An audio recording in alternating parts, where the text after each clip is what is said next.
2025 के लिए top 50 plus most important question लेके आए जो आपके अधिगम और अध्यापन से हैं।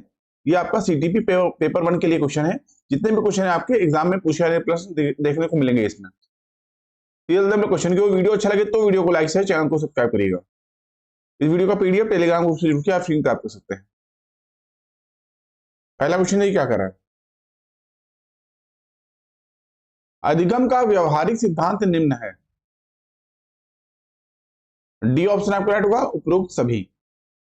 तो अधिगम के व्यवहारिक सिद्धांत के अंतर्गत स्किनर का क्रिया प्रसूत सिद्धांत, संबद्ध प्रक्रिया का सिद्धांत तथा प्रबलन के सिद्धांत जो है आते हैं।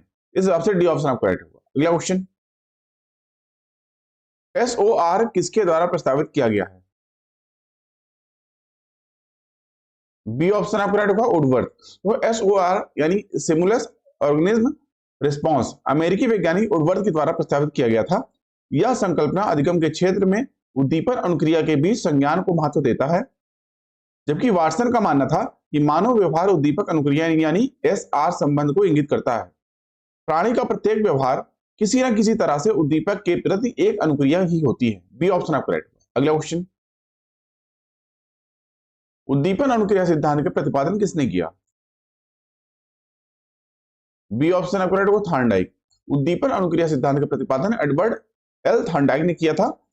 इवान पी पावलोव ने क्लासिकल अनुबंधन सिद्धांत का तथा बी.एफ. स्किनर ने क्रिया प्रसूत अनुबंधन सिद्धांत का और कोहलर ने अंतर्दृष्टि के सिद्धांत का प्रतिपादन किया था। बी ऑप्शन आपका राइट होगा। अगला क्वेश्चन, थॉर्नडाइक ने अपने सिद्धांत को किस शीर्षक से सिद्ध किया। बी ऑप्शन आपका राइट होगा। थॉर्नडाइक ने अपने सिद्धांत को अधिगम के प्रयास एवं भूल का सिद्धांत शीर्षक से सिद्ध किया। इस सिद्धांत को संबंधवाद या उद्दीपक अनुक्रिया सिद्धांत भी कहते हैं। इनके अनुसार सीखने के लिए पुनर्बल केंद्रित तत्व तथा अनुक्रिया का संतोषजनक परिणाम ही उद्दीपक अनुक्रिया बंधन को सुदृढ़ कर सकता है। बी ऑप्शन आपका राइट। अगला क्वेश्चन, निम्न में से कौन सा थॉर्नडाइक के अधिगम के प्राथमिक नियमों में शामिल नहीं है। ए ऑप्शन आपका राइट होगा। ई.एल. थॉर्नडाइक ने अधिगम के 3 मुख्य नियम तथा 5 गौण नियम दिए हैं जो निम्न प्रकार से हैं। जैसे मुख्य नियम में अभ्यास का नियम, प्रभाव का नियम, तत्परता का नियम। वहीं गौण नियम में बहु अनुक्रिया का नियम, मनोवृत्ति का नियम, आंशिक क्रिया का नियम, सादृश्यता का नियम और साहचर्यात्मक रूपांतरण का नियम होता है। ठीक है, ए ऑप्शन आपका राइट होगा। अगला क्वेश्चन, अधिगम में उपयोग और अनुपयोग के नियम को भी कहा जाता है। बी ऑप्शन आपका राइट होगा। तो ई.एल. थॉर्नडाइक ने सीखने के कुछ नियम दिए हैं जिन्हें मुख्यतः 2 भागों में विभाजित किया गया है, जिनमें पहला आता है आपका मुख्य नियम, दूसरा आता है गौण नियम। ठीक है, मुख्य नियम में आता है तत्परता का नियम, अभ्यास का नियम, उपयोग का नियम, अनुप्रयोग का नियम, प्रभाव का नियम। वहीं गौण में आता है आपका बहु अनुक्रिया का नियम, मानसिक स्थिति का नियम, आंशिक क्रिया का नियम, समानता का नियम और साहचर्य परिवर्तन का नियम।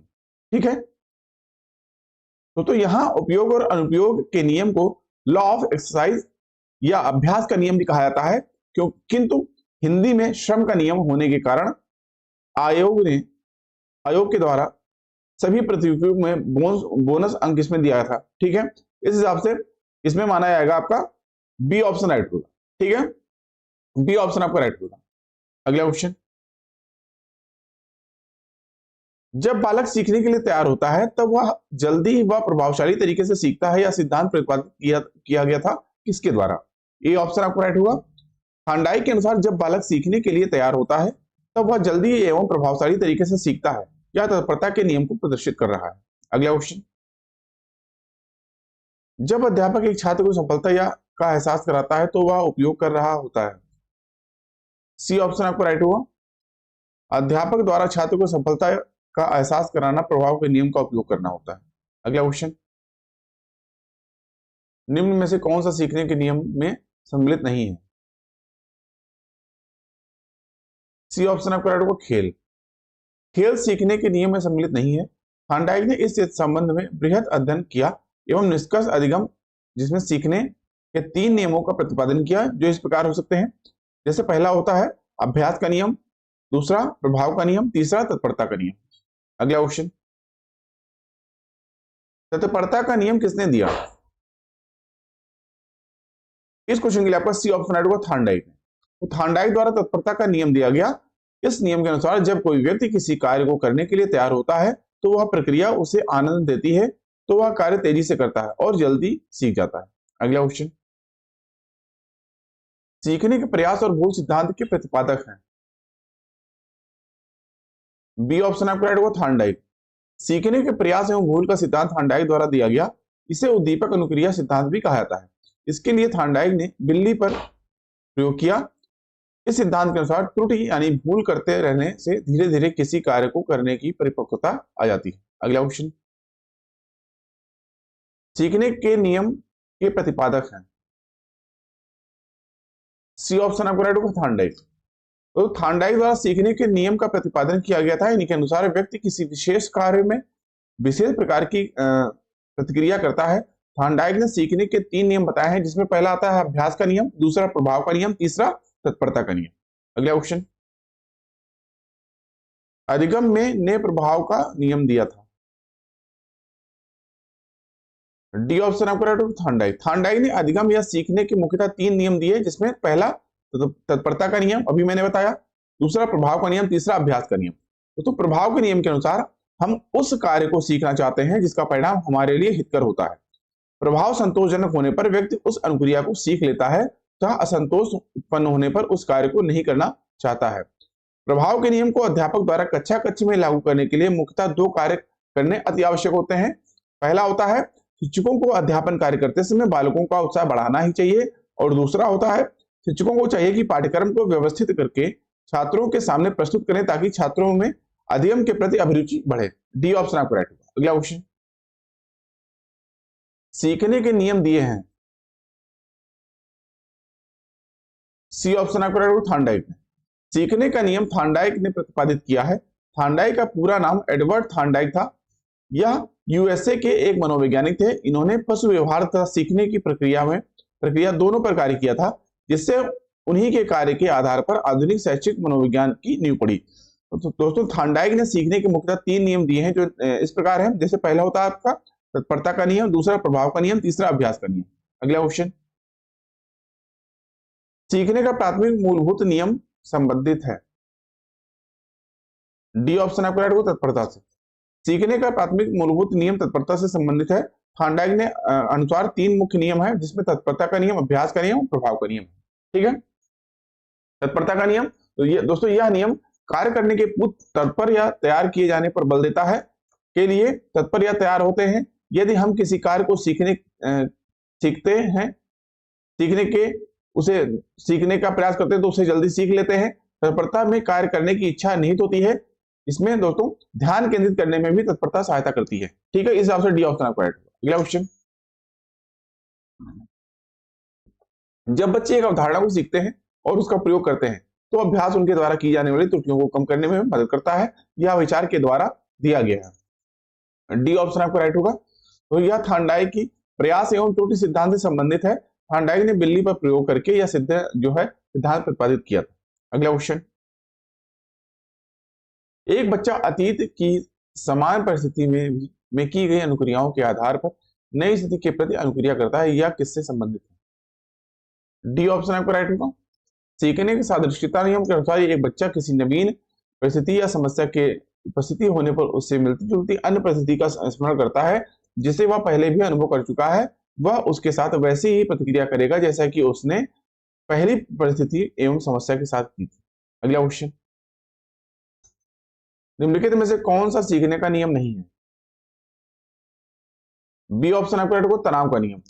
तनाव का नियम सीखने का नियम नहीं है, जबकि तत्परता का नियम, प्रभाव का नियम तथा अभ्यास का नियम सीखने की मुख्य नियम। अगला क्वेश्चन, निम्न में से कौन सा सीखने के मुख्य नियमों में शामिल नहीं है? सी ऑप्शन आपका राइट होगा। थार्नडाइक ने अपने प्रयोगों के आधार पर सीखने के नियमों का प्रतिपादन किया। इन नियमों को मुख्यतः 2 वर्गों में विभाजित किया गया। पहला मुख्य नियम, दूसरा गौण नियम। मुख्य नियम के अंतर्गत आते हैं तत्परता का नियम, अभ्यास का नियम, प्रभाव का नियम। वहीं गौण नियम के अंतर्गत आते हैं बहु अनुक्रिया का नियम, मानसिक स्थिति का नियम, आंशिक क्रिया का नियम, सादृश्य अनुक्रिया का नियम। ठीक है, इस हिसाब से सी ऑप्शन आपका राइट। अगला क्वेश्चन, अधिगम के प्राथमिक सिद्धांतों के प्रणेता कौन है? इस क्वेश्चन के लिए आपका E.L. थार्नडाइक,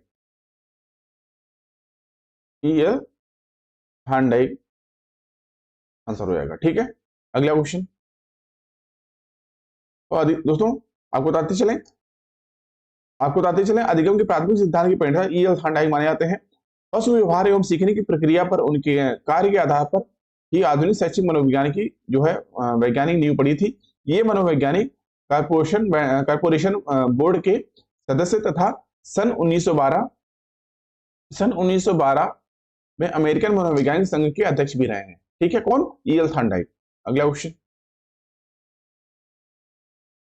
सीखने के प्रयास के सिद्धांत का प्रतिपादन किसने किया?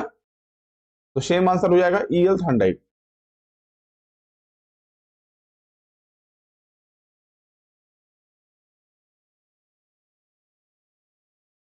अगला क्वेश्चन। कक्षा शिक्षण में पाठ प्रस्तावना सोपान सीखने के किस नियम पर आधारित है? सी ऑप्शन आपका राइट होगा। तो तत्परता के में कार्य करने की शक्ति निहित रहती है तथा साथ में तत्परता से सक्रियता भी बढ़ जाती है। तत्परता के नियम को तैयारी का नियम भी कहते हैं। इस नियम के तहत निम्न कार्य करने चाहिए, जैसे पहला, शिक्षकों को बालकों की अभिरुचि एवं अभिक्षमता का मापन कर लेना चाहिए जिससे उनकी तत्परता का ज्ञान हो सके, जो ज्ञात से अज्ञात की ओर। ठीक है। दूसरा, बालकों के लिए तत्परता के अनुरूप शैक्षणिक व्यवस्था होनी चाहिए। तीसरा, पूर्व पाठ से कुछ प्रश्न पूछकर नवीन पाठ आरंभ करना चाहिए, जो पाठ प्रस्तावना होता है। दोस्तों, भाटिया के अनुसार तत्परता या किसी कार्य के लिए तैयार होना युद्ध को आधा विजय कर लेना है। ठीक है, सी ऑप्शन आपका राइट। अगला क्वेश्चन। सीखने की तत्परता की ओर संकेत करती है। सी ऑप्शन आपका राइट होगा। सीखने की तत्परता सीखने के सातत्य में शिक्षार्थियों का वर्तमान संज्ञानात्मक स्तर की ओर संकेत करती है, अर्थात सीखने की तत्परता विद्यार्थियों के पूर्व अनुभव का वर्तमान स्तर तथा नवीन ज्ञान के बीच संबंध को मजबूत बनाती है। अगला क्वेश्चन। थार्नडाइक का सिद्धांत निम्न में से कौन सी श्रेणी में आता है? ए ऑप्शन आपको राइट होगा। थार्नडाइक एक व्यवहारवादी मनोवैज्ञानिक थे जिन्होंने अधिगम के प्रयास एवं त्रुटि सिद्धांत का प्रतिपादन किया। ध्यातव्य है कि व्यवहारवाद के प्रवर्तक जे.बी. वाटसन माने जाते हैं तथा इसके समर्थकों में बी.एफ. स्किनर, पावलोव जैसे मनोवैज्ञानिकों का भी जो है नाम लिया जाता है। ए ऑप्शन आपका राइट। अगला क्वेश्चन। प्राचीन अनुबंधन का सिद्धांत किसने दिया? सी ऑप्शन आपका राइट होगा। प्राचीन अनुबंधन सिद्धांत के प्रतिपादन इवान पी पावलोव ने किया था। इन्होंने अपना प्रयोग कुत्ते पर किया।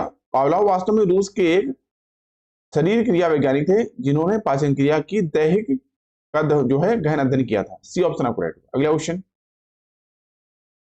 अनुकूलित अनुक्रिया सिद्धांत किसके अनुकूलन पर बल देता है?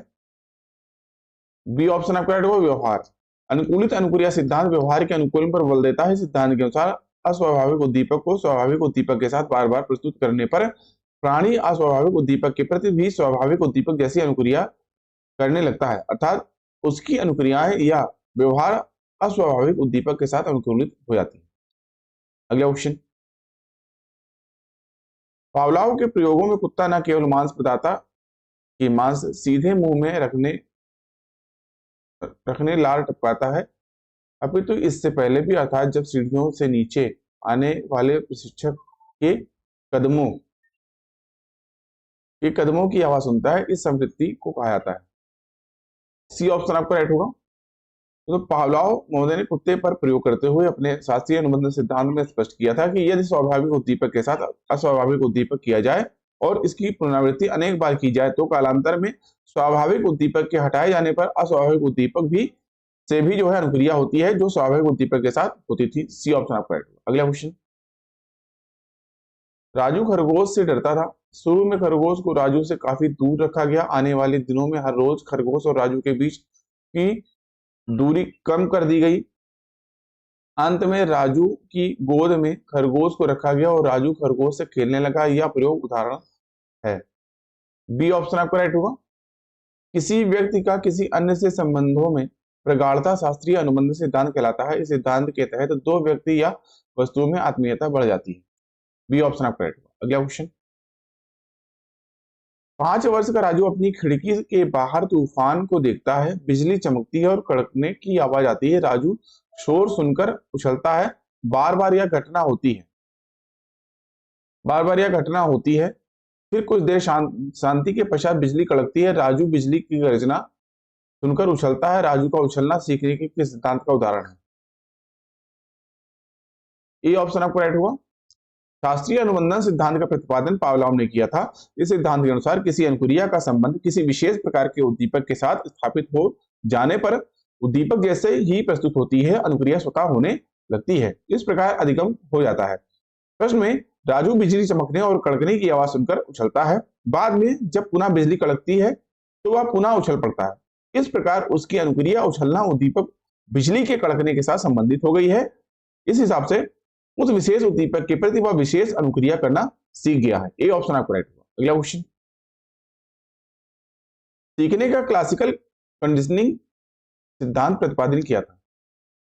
बी ऑप्शन आपको राइट होगा, पावलोव। सीखने के क्लासिकल कंडीशनिंग सिद्धांत का प्रतिपादन पावलोव द्वारा किया गया था। इसे संबंध प्रत्यावर्तन सिद्धांत भी कहा जाता है। इसके अनुसार सीखना एक अनुकूलित अनुक्रिया है। अगला क्वेश्चन, संबंध प्रतिक्रिया सिद्धांत में पावलोव ने प्रयोग किया। बी ऑप्शन आपको राइट होगा, कुत्ते पर।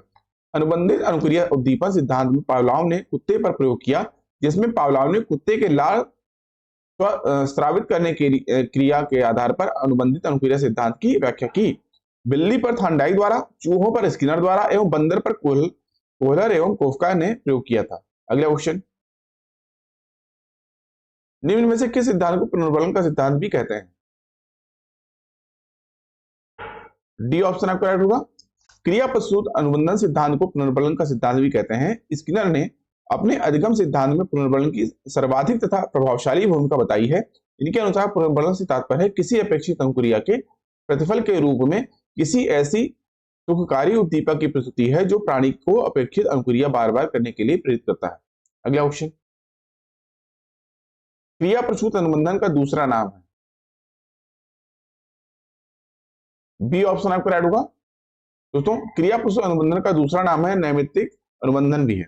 अधिगम करता है कि अनुक्रियाओं का पुनर्बलन के लिए अनुबंधन एक निमित्त होने के कारण इस सिद्धांत को नैमित्तिक या यांत्रिक या साधनात्मक अनुबंधन सिद्धांत के नाम से भी संबोधित किया जाता है। अगला क्वेश्चन, क्रिया प्रसूत अनुकूलन सिद्धांत का प्रतिपादन ने किया था। बी ऑप्शन आपका राइट होगा, स्किनर ने। स्किनर द्वारा क्रिया प्रसूत अनुकूलन सिद्धांत का प्रतिपादन किया गया था। इन्होंने चूहे पर प्रयोग करके सीखने का सिद्धांत दिया था। इसी प्रकार पावलोव क्लासिकल अनुबंधन सिद्धांत कुत्ते का पर जो है प्रयोग किया। थांडाइक प्रयास एवं त्रुटि का सिद्धांत बिल्ली पर प्रयोग किया था तथा कोहलर सूझ का सिद्धांत बंदर पर प्रयोग दिया था। अगला क्वेश्चन, अभिक्रमित अधिगम किसके सिद्धांत पर आधारित है? B F Skinner.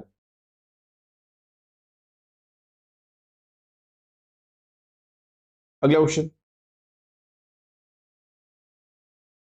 अभिक्रमायोजित अधिगम का प्रत्यय किसने दिया था? सी ऑप्शन आपका राइट होगा, स्किनर। अभिक्रमायोजित अधिगम का अर्थ किसी योजना के अनुसार शिक्षण एवं अधिगम की क्रिया को साकार रूप से प्रदान करना। इसका लाभ है अधिगम को स्वदेशी एवं स्थायी बनाना। रेखीय अभिक्रमायोजित अधिगम का प्रतिपादन बी एफ स्किनर ने किया था। इस अधिगम में विषय वस्तु को छोटे छोटे पदों में बांटकर उनको श्रृंखलाबद्ध तरीके से व्यवस्थित करके जो है अधिगम किया जाता था। अगला क्वेश्चन, निम्न में से कौन सा युग्म सही नहीं? डी ऑप्शन आपका राइट होगा, सीखने का समग्र सिद्धांत है। दोस्तों, सीखने के समग्र सिद्धांत को अंतर्दृष्टि या सूझ का सिद्धांत भी कहते हैं। इस सिद्धांत का प्रतिपादन गेस्टाल्टवादी मनोवैज्ञानिकों जिसमें वोल्फगैंग कोहलर तथा कुर्ट कोफका द्वारा किया गया, जबकि हल ने सीखने के प्रबलन सिद्धांत का प्रतिपादन किया। अगला क्वेश्चन, किस अधिगम मनोवैज्ञानिक ने बाल अधिगम विकास में पुरस्कार को महत्व नहीं दिया? डी ऑप्शन आपका राइट होगा, गुथरी ने समीपता का सिद्धांत दिया। उसके अनुसार उद्दीपक एवं अनुक्रिया के मध्य अनुबंधन पुनर्बलन पुरस्कार के आधार पर नहीं बल्कि समीपता के आधार पर होती है, जबकि थांडाइक, पावलोव एवं स्किनर ने अधिगम क्षमता को प्रभावित करने वाले कारकों में पुरस्कार को एक महत्वपूर्ण कारक माना है। अगला क्वेश्चन, कोहलर यह सिद्ध करना चाहता था कि सीखना। सी ऑप्शन आपको राइट होगा, कोहलर यह सिद्ध करना चाहते थे कि सीखना एक संज्ञानात्मक संकार्य है। कोहलर ने अंतर्दृष्टि या सूझ को अधिगम में महत्वपूर्ण माना। निसंदेह सूझ की प्रक्रिया एक संज्ञानात्मक प्रक्रिया है जो समस्या का संज्ञानात्मक समाधान प्रस्तुत करके सीखने की प्रक्रिया को अत्यधिक सरल, सहज तथा उद्देश्यपूर्ण बनाती है। अगला क्वेश्चन, अंतर्दृष्टि सूझ द्वारा सीखने के सिद्धांत में कोहलर ने प्रयोग किया था।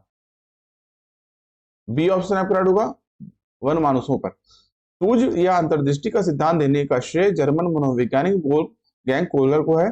इस सिद्धांत को कोहलर ने अपनी पुस्तक मेंटालिटी ऑफ ओप्स में वर्ष 1925 में प्रस्तुत किया। कोहलर ने सूझ के सिद्धांत का प्रयोग वनमानुष या सुल्तान नामक चिंपैंजी पर जो है किया था। क्या नाम था उसका? सुल्तान। चिंपैंजी पर किया था। कोहलर के अनुसार कल्पना जितनी अधिक होगी सूझ की क्षमता का विकास भी उतना ही अधिक होगा। अगला क्वेश्चन, निम्न में से कौन सा मत अंतर्दृष्टि द्वारा सीखने की व्याख्या करता है? डी ऑप्शन आपको गेस्टाल्टवाद।